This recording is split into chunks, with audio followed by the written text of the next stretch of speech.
Hello, I'm Damian Collins. I'm standing for the Conservative Party to be the Member of Parliament for Folkestone and Hythe. We're filming this today at the Grand here on the Leas in Folkestone. It's Saturday the 27th of March when we're recording it, which is actually my son Hugo's first birthday, which I particularly remember the date.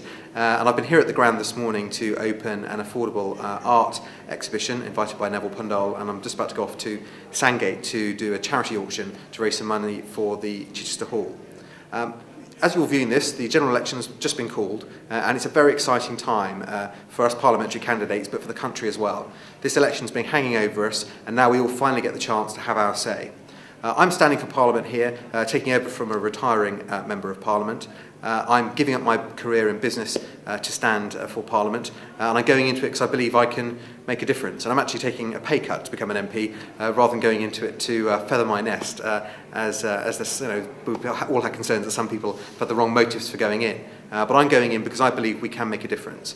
And I'm going in because, like many of you, I'm someone who has worked all my life. I've got children whose future I sort of care about and cherish, and I want to make sure we have a better world to live in and a better standard of living for my children than my generation has had as well. And I suppose every politician feels like that, everyone's motivated by that, but we live in a very strange time when we've taken for granted since the war that standards of living go up and up and up and the opportunities for people get greater and greater, but we now live at a time when actually opportunity is declining and our children and their children may actually have a lower standard of living than we're having ourselves. And that for me is a big motivator to get involved in politics. I was lucky to benefit from a decent education. In fact, I was the first member of my family to get a place at university, and that was a springboard for me to get a good job. But I'm concerned that increasing numbers of our young people, their talents aren't being recognised, and they're missing out on the opportunities that are available to them. And we have to do something about that. Here in Folkestone and Hythe, I believe our great challenge is attracting good quality jobs, new employers to the area, and to help the local business community too. That's why I've supported the decision to look at expanding Lydd Airport and also to look at having a new power station at Dungeness. But I'm also a big supporter of the regeneration programmes here in Folkestone, involving the arts and the creative quarter in particular, and a big supporter of our high streets and our small businesses too. Currently, about 1 in 6 or 1 in 7 of our high street businesses are out of business. They've closed down in this recession, and we have to do something about that.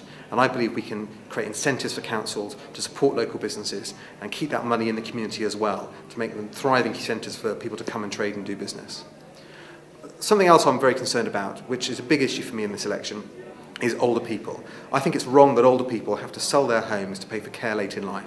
People have worked and saved all their lives, who've put a small bit by for their pension and have got an asset in their home that they want to leave to their children rather than having to sell to pay for residential care. We have to change that, and we will change that. We will introduce a new policy so people are protected and insured against having to sell their home to pay for care late in life. And I think that's important because I think we should send a very strong message out in this election campaign that if you work hard, if you pay your taxes, you play by the rules, then we're on your side, and I want you to know that I'll be on your side too. Thank you.